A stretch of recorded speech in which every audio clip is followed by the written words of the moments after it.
इस बीच बड़ी खबर आपको बता दें, रॉबर्ट वाड्रा को ईडी ने समन भेजा है। मनी लॉन्ड्रिंग के मामले में यह एक्शन लिया गया। वाड्रा को पूछताछ के लिए बुलाया गया है। 10 जून को ईडी ने बुलाया था। बुखार की वजह से वाड्रा पेश नहीं हुए थे।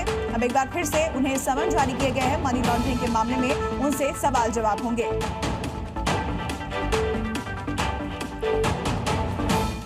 और इस वक्त की बड़ी खबर आपको बता दें कि अब राजनीति से जुड़ी हुई 5 बड़ी अपडेट आपको देते हैं।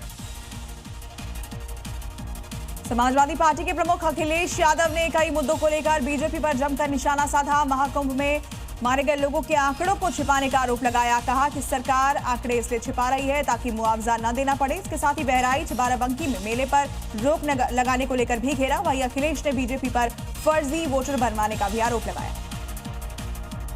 बीजेपी नेता अनुराग ठाकुर ने पंजाब सरकार पर हमला बोला है। अनुराग ठाकुर ने आम आदमी पार्टी नेताओं को आड़े हाथों लेते हुए कहा कि इन्होंने नशा मुक्त के बजाय पंजाब को नशा युक्त करने का काम किया। केजरीवाल, मनीष सिसोदिया पंजाब में डेरा जमाए हुए हैं। ये सभी लोग राज्य को लूटने की कोशिश कर रहे हैं। जनगणना के लिए आधिकारिक अधिसूचना जारी होने पर यूपी कांग्रेस अध्यक्ष अजय राय ने बीजेपी को आड़े हाथों लिया और आरोप लगाया कि ये लोग ध्यान भटकाने का काम करते हैं। अजय राय ने कहा कि जब जनता को जवाब देना होता है तो ये लोग ध्यान भटकाने के लिए ऐसे ही हथकंडे अपनाते हैं। महिला आरक्षण बिल पास होने के बावजूद अब तक लागू नहीं हुआ है। बांग्लादेश में रविंद्रनाथ टैगोर के पैतृक घर पर हमले और तोड़फोड़ को लेकर विरोध प्रदर्शन किया गया। इसकी निंदा करते हुए कोलकाता में बांग्लादेश के उप उच्चायोग तक विशाल रैली निकाली गई। कई बीजेपी नेताओं, कार्यकर्ताओं और समर्थकों ने इस विरोध मार्च में हिस्सा लिया। इस दौरान पार्टी के झंडे लहराए गए और पड़ोसी देश की अंतरिम सरकार के खिलाफ नारेबाजी की गई।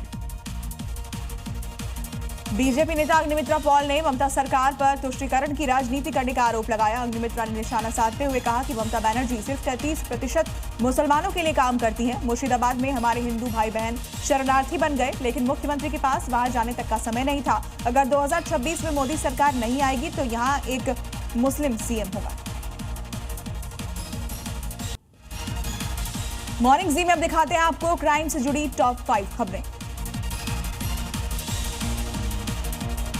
संगम नगरी प्रयागराज में बमबाजी की घटना सामने आई है। तस्वीरें खुलदाबाद थाना क्षेत्र के अटाला इलाके की है, जहां एक रेस्टोरेंट के बाहर बेखौफ बदमाशों ने एक के बाद एक बम फेंककर सनसनी फैला दी। धमाकों की आवाज से पूरा इलाका दहल उठा और आसपास की दुकानें तुरंत बंद हो गई। ये पूरी वारदात रेस्टोरेंट में लगे सीसीटीवी कैमरों में कैद हुई है।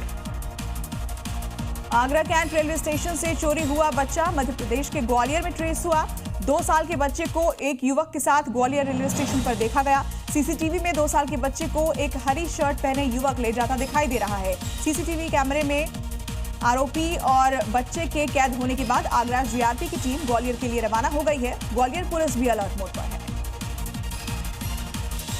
एमपी पुलिस ने बैतूल के एक मकान में 8 महीने पहले हुए चोरी का खुलासा कर दिया और इस मामले में चोर गिरोह के साथ एक सर्राफा व्यापारी को गिरफ्तार किया। बैतूल पुलिस ने 4 आरोपियों को छिंदवाड़ा से पकड़ा, जिनके पास से 3,15,000 के गहने बरामद हुए। ये सभी चोर सर्राफा व्यापारी को चोरी का सामान बेचते थे और व्यापारी इन गहनों को गला करके दूसरे गहने बनाता था और बेच दिया करता था। यूपी के शामली में पुलिस और बदमाशों के बीच मुठभेड़ हो गई। किसान की हत्या मामले में पुलिस ने एनकाउंटर के बाद 3 आरोपियों को गिरफ्तार कर लिया है। पुलिस ने तीनों आरोपियों के कब्जे से देसी तमंचे और जिंदा कारतूस के साथ एक बाइक बरामद की है। जानकारी के मुताबिक जिस किसान के आरोपियों ने हत्या की, उसके पीछे की वजह पुरानी रंजिश बताई जा रही है।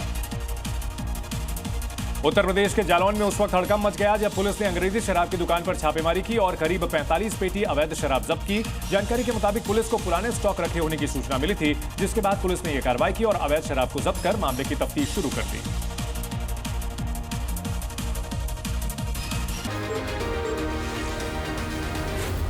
Zee News.